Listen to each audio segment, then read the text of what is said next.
Hi guys, welcome to my mini vlog. So আজি মই আপোনালোকৰ লগত ৰিফ্ৰেছ ক'ত যোৱাৰ যোনটো এক্সপেৰিয়েন্স হয়তো শ্বেয়াৰ কৰিম। তো আমি ষ্টিউ চুপ অৰ্ডাৰ দিছিলোঁ, সো এইটো মাঞ্চাও চুপ হয়, বহুত এমেজিং আছিলে। তাৰপিছত আমি অৰ্ডাৰ দিলোঁ চিকেন তন্দুৰী।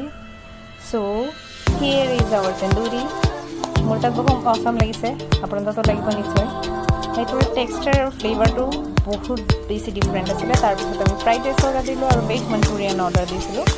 So, ইয়াত মই মেক্সিমাম মোৰ চিষ্টাৰৰ লগত যাওঁ, because she is my best friend and she is a doctor. So' মই তাইৰ পইচা উৰাই ভাল পাওঁ, বিকজ তাই স্পেণ্ড কৰাত ভাল পায়। চ' আমি ফাৰ্ষ্ট ইয়াত লাঞ্চ কৰিলোঁ। তাই ইউজুৱেলি ডিউটিৰ পৰা অহাৰ পিছত মই তাত যাওঁ। মই আৰু তাই মেক্সিমাম টাইম আমি কথা শ্বেয়াৰ কৰোঁ আৰু টাইম স্পেণ্ড কৰোঁ। চ' আপুনিও আপোনাৰ ফেমিলিৰ লগত কেতিয়াবা ডিনাৰ বা লাঞ্চ এনেকৈ উইদাউট ফোন স্পেণ্ড কৰিব আৰু কথা শ্বেয়াৰ কৰিব। চ' এইটোৱে বহুত বেছি আমাৰ ডিপ্ৰেশ্যন দূৰ কৰে। Thank U.